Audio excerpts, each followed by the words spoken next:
Welcome to the Nagrik podcast with Hari. एक जो two nation theory, 1920s maybe, when the All India Muslim League started with the entire theory, वो basis बना उस advocacy के basis पे, the creation of the Islamic nation state of Pakistan. That's how it happened. Two nation का classic जो outcome हो सकता था, ये भी हो सकता था कि you have a Muslim state and a Hindu Rashtra, Hindu state, right? Ki what is the reason, even then, the formation of that state could have happened that time? क्या problems थी, क्या challenges थे उस समय पे, and how do you see those challenges in current day and age, which is, let's say, the over secularization, or nature of the Indian state as of now? तो जब स्वतंत्रता मिली हमारे देश को तो उस समय पे जब विभाजन भी हुआ तो एक साइड तो पूरा इस्लामिक बन गया एक भाग, और दूसरा भाग सेक्युलर बना. I like to frame it again as a problem of discourse only because there were no takers for the Hindu rashtra back then, and that is why things happened the way they did. क्योंकि अगर constituent assembly debates में भी आप देखें तो there are very few people who are actually advocating for that position. But why was that? उसका कारण ये है कि ओवरटन विंडो में the ideas of धर्मशास्त्र which would govern which would form the basis of the new Indian Hindu constitution, they were in the zone of unthinkable. क्योंकि हमारा जो हिस्टोरिकल ट्रैजेक्टरी था हमारे राष्ट्र का वो इस तरह का था, क्योंकि हमारी पहले 500 साल की एक इस्लामिक लगभग, मतलब इन बिट्स एंड पीसेस, बट 500 साल का एक इस्लामिक डोमिनेशन रहा, और उसके बाद जो यूरोपियन कॉलोनियलिज्म फुल फ्लेज्ड आया, तो ये long history of that colonisation had destroyed our society, again destroyed our institutions, destroyed our way of life, and what remained was just ruins. और उस समय ये सोचना भी असंभव था कि हम इन ruins को इस समय पे हमें वापस चाबी दे दी वो तिजोरी की, लेकिन तिजोरी में कुछ है ही नहीं. तो अब पहले तिजोरी को बिल्ड करना है तो उसके लिए इंडस्ट्रियलाइज करना पड़ेगा, उसके लिए आपको वही ट्रैजेक्टरी फॉलो करनी पड़ेगी. आप सडन डिसरप्ट तो कुछ नहीं कर सकते ना, क्योंकि वैसे ही it is such a precarious situation. तो I think it was fair on the leader's part to actually go for that secular thing. I think there's too much wishful thinking these days. Presentism में indulge करते हैं लोग और कहते हैं कि अरे ऐसा उस समय कर दिया होता. अरे उस समय कैसे करते भाई आप? क्योंकि जो हमारा वर्ल्ड व्यू है, जो शास्त्र सम्मत वर्ल्ड व्यू है, हिंदू वर्ल्ड व्यू है, it is radically different from the modern world view. And it is, I mean, a lot of people very naively say that, oh, there is possibility in modernity and this, that, and Hindu modernity. All that is nonsense, if I may say so. because these are very, very contradictory worldviews. और हिंदू धर्मशास्त्र के अनुसार अगर आपको समाज का निर्माण करना है तो आपको फिर वापस स्क्रैच से शुरू करना है और उस तरह के इंस्टीट्यूशंस वापस बनाने, और धीरे धीरे वो वहाँ जाएगा. लेकिन हम वैदिक काल में तो रहते नहीं, सतयुग में नहीं रहते, हम कलयुग, घोर कलयुग में हैं. उस समय पे वो ऑप्ट करना तो चांस ही नहीं था. लेकिन जब हम हिंदू राष्ट्र की बात करें आगे के लिए, तो तब हमें ये नहीं सोचना कि हमने जो ट्रैजेक्टरी ली है पिछले 75 साल में उसी को कंटिन्यू करते हुए we can orient ourselves towards that, is my considered view. Maybe I am wrong, but this is what I think, that आप उसमें ओरिएंट कर सकते हैं, आप उसमें एलिमेंट्स ऑफ धर्मशास्त्र ला सकते हैं कॉन्स्टिट्यूशन में, उसको इन्फ्यूज़ करें विद द स्पिरिट ऑफ धर्म, विद रीजनेबल कॉम्प्रोमाइजेस, क्योंकि सडनली कुछ चेंज नहीं होता. आप कलयुग में हैं, आपको कलयुग के रूल्स के हिसाब से रहना पड़ेगा. और इसलिए आगे के लिए, क्योंकि जो पिछले 300 साल में पोस्ट इंडस्ट्रियल रेवोल्यूशन जो इंस्टीट्यूशंस बने, जिस तरह की व्यवस्था हुई समाज को, सोशल ऑर्डर की, इकोनॉमिक्स की जो फिलॉसफी है, जो एकदम आउटराइट कैपिटलिस्टिक वर्ल्ड में हम रह रहे हैं, ग्लोबलाइज्ड वर्ल्ड ऑर्डर है, इन सब रियलिटीज़ को आज हम कोलैप्स होते देख रहे हैं. Even something as fundamental as meritocracy. is going through a major crisis. तो ये इंस्टीट्यूशंस कोलैप्स जब होते हैं तो एक वैक्यूम क्रिएट होता है. उस वैक्यूम में हम धार्मिक आइडियल्स को इन्फ्यूज़ कर सकते हैं and we can build a better society is all I am saying. अब अपॉर्चुनिटी है, उस समय शायद नहीं थी.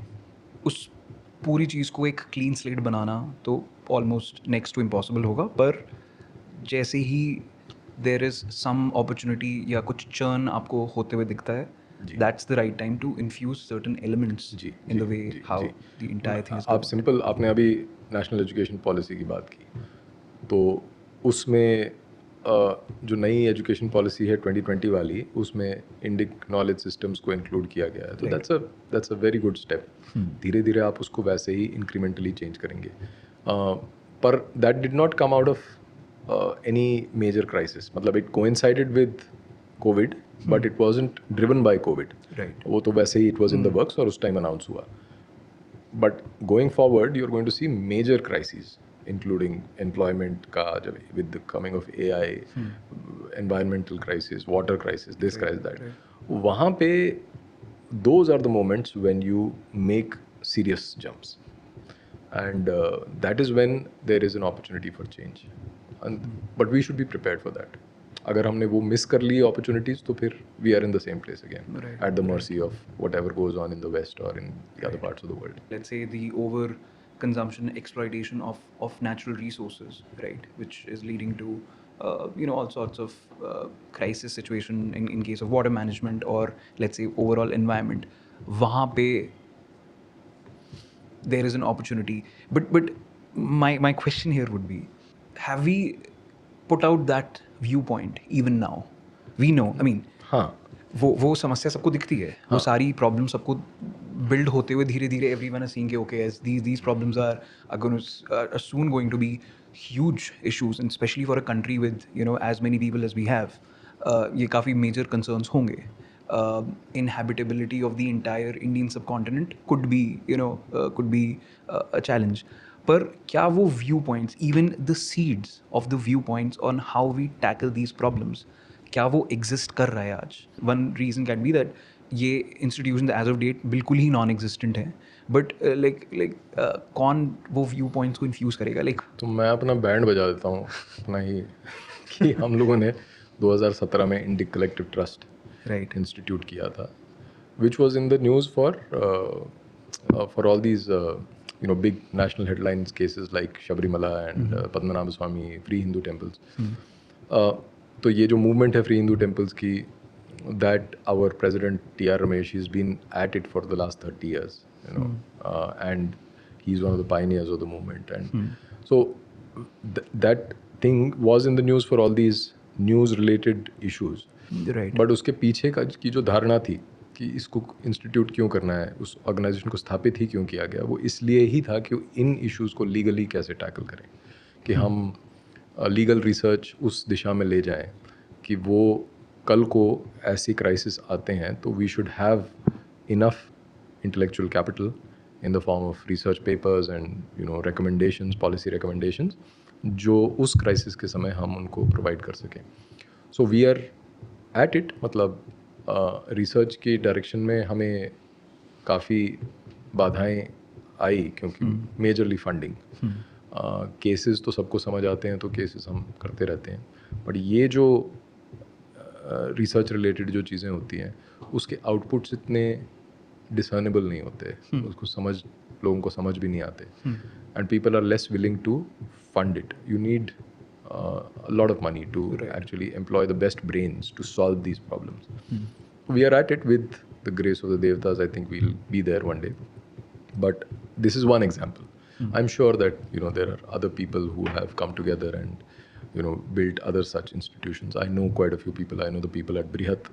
They are doing it in their own ways, and there may be many other groups, small or big, working in their own capacities. तो ये सब मूवमेंट्स तो दिखाई देती हैं, लेकिन अभी इन्होंने क्रिटिकल मास नहीं अभी मिला नहीं उनको. तो इसलिए part of the reason why I appear publicly, although I'm not such a big fan of myself on camera, is to send out this message that अगर लोग interested हैं तो join करें, support करें जिस भी तरीके से करते हैं. और the good part is that I often get very good response. Right. Even if it's watched by a small number of people compared to these mainstream podcasts जो millions में जाते हैं, but even if there is 1,000 10,000 जितने भी लोग देखते हैं उसमें से always I get people contact me and say कि हम involve होना चाहते हैं, and some of them have really done quite a good work in their own professional lives. Academically बहुत ही अच्छा काम करते हैं इन डिफरेंट डोमेन्स, टेक्नोलॉजी से लेके लीगल प्रोफेशन और इसमें. तो वही चीज़ है अभी it's a time of churn, और लोग कैसे एक साथ होके ऐसे इंस्टीट्यूशंस बिल्ड करें और ये काम जो प्रॉब्लम सॉल्विंग है एक्चुअली ये अचीव करें. वो सोसाइटी का काम है और होपफुली वो हो जाएगा. Super nice to hear that. पीछे background में, even if these institutions haven't reached critical threshold levels, let's say, but still they are coalescing and becoming bigger day by day. And hopefully I think that will be a critical point if we are able to take एक common problem जो सबको दिखती है, and if we are able to somehow solve one such big crisis situation through our lens, that becomes a big proponent of how the future crisis can be handled through the same lens.